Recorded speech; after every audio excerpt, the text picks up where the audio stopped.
Yep. Ding ding, let's go. So I'm going to, like the video I talked about the other day about flow, about just this naturalness where, we're not too into our mind and emotions. We're just settled in our heart and soul, our core, and we're letting things happen. When it's time to work, it's time to work. When it's time to rest, it's time to rest. And just being okay with that, just being in balance about that. And just being, in a constant, but, soft and tender state of always listening, always tending to that.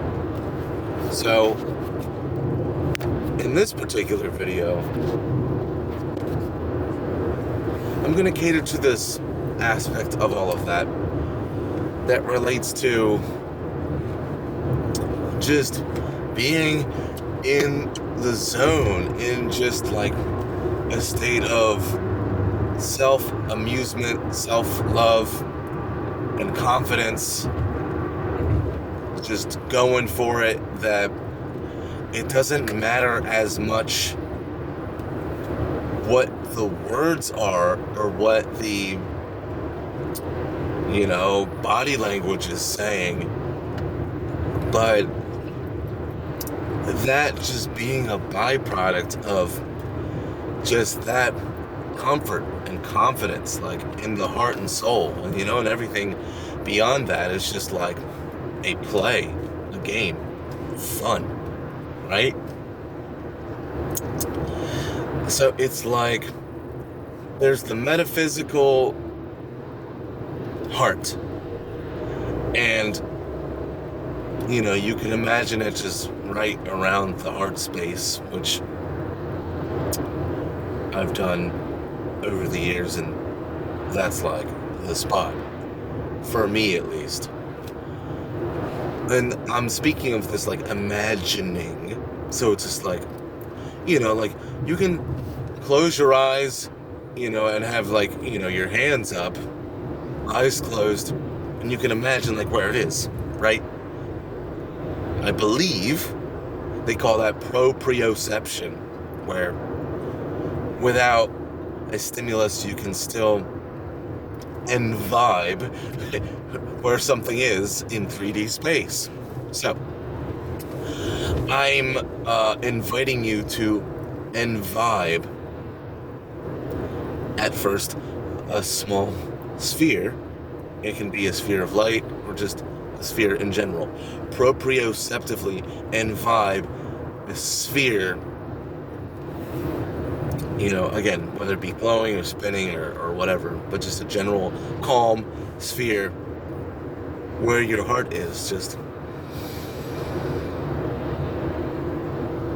it's there, you're feeling that, and you may be feeling,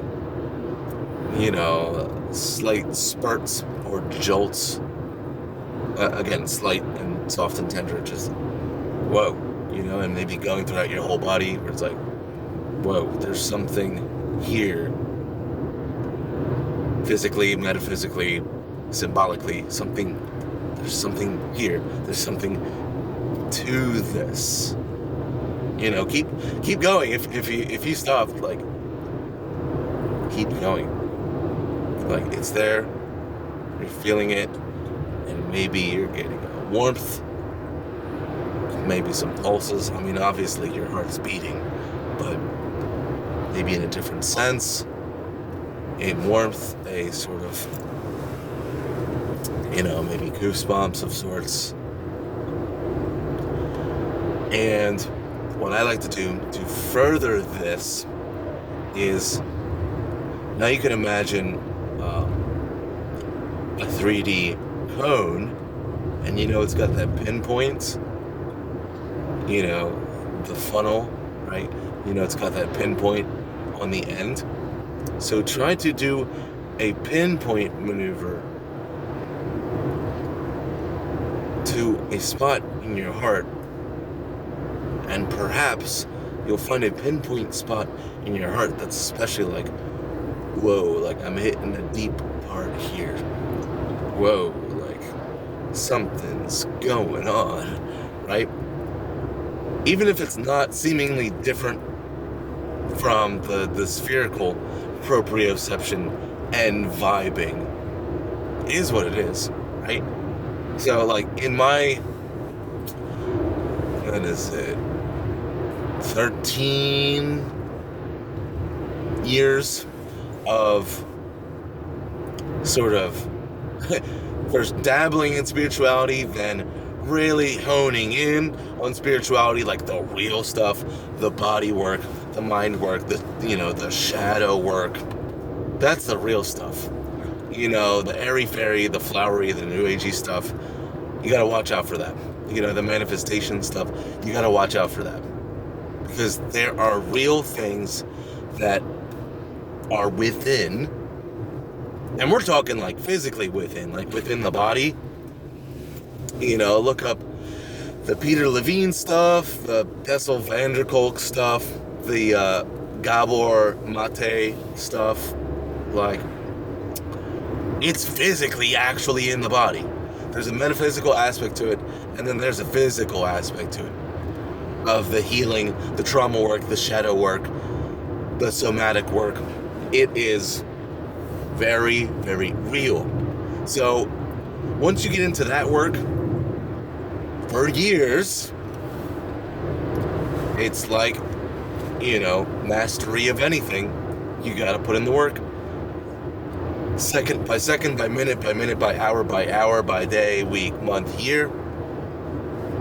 Put in the work, you will get the fruit of your labor. Straight up. No cap. So, but yeah. And feel free to look up the heart math. I believe that's one word. They, make it a compound word. Heart Math Institute. And, any and all of the things that I mentioned, you may think, I don't know about that. It sounds pretty woo-woo. Sounds pretty new agey. Sounds pretty anti-scientific. You can think that. Like, go for it. But the real, true, blue proof in the pudding is being receptive to an idea, not saying definitely yes, definitely no, just have a base level of receptivity and say, wouldn't it be interesting if this were true? Wouldn't it be interesting if this was false and people are just spewing lies? All of this is interesting, right? It's all of this in remaining neutral. And then in that neutrality, you're like, let me try this out. Not for a couple seconds, not just in little bits and spurts over the days or weeks.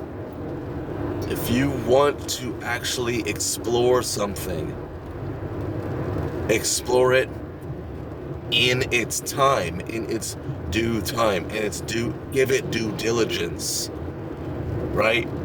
Let's just say a certain meditation, because, I've been guilty of doing this stuff too. Let's just say it's a meditation style where you try it, you listen to the audio, or you do the body shifting, whatever, for like 3 or 4 times, and say, yeah, this is a bunch of hoo-ha, I should have known this was gonna be a waste of my time.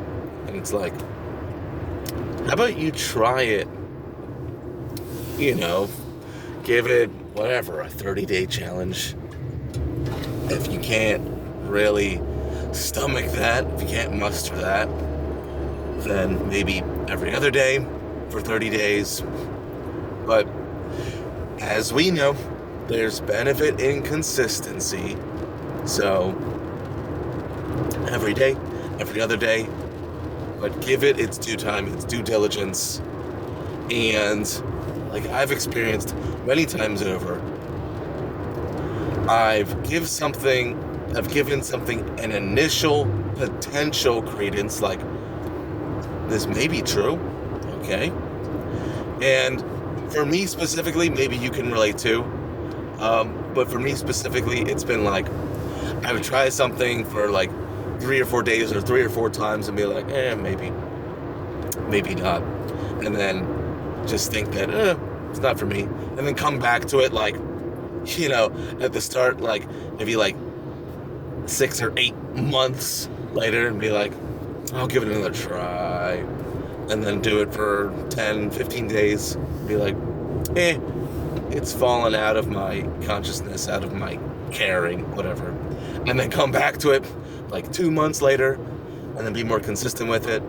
And then drop it eventually. And then come back to it a month later. And then have it eventually, like if it keeps coming back to me in my consciousness, in my attention, in my thought forms, to eventually have it be part of my routine, part of my thought forms, part of my programming, and it being of legitimate benefit. Cool. It's making me better and stronger in more ways than one. Keeping it. So for that, I imagine it like, if you've ever seen, well, regardless of if you've seen it or not, this is a real thing where, you can put money in a donation funnel, but you would put the coin at the top of the funnel and then it would roll around. So at first, at the top of the funnel, it's a lot of surface area. And then, it seems like it's slow. And then due to gravity, it's getting lower. So now the surface area, of the circumference is smaller. So it's making a full circle faster, faster. And then boom, it drops in. So I see that as such like a visual symbolic representation of getting a good habit, a good mindset, a beneficial program into you, where at the start it's like, yeah, maybe, and then once it reaches that full rotation, yeah, maybe I'll come back to it, and then you're out of it. Okay, let's try it again. Okay, let's get consistent with it. Boom, boom, boom, boom, boom, boom, boom, and then boom. It becomes part of your programming, part of your beneficial daily, weekly routine, where you're just like boom, boom, boom, making it happen. And cool. Okay. It's a part of me. It's a part of my life aspect now. Very cool. So I got to get to work. This and so many other things. Respect to you. Respect to me. Respect to this life, giving us all that it's giving. It's freaking awesome, freaking strange. And let's not forget that it's freaking mysterious as well. Ooh la la, ooh ah, ooh ee, ooh ah. Alright, this is Mac 11. Catch you later.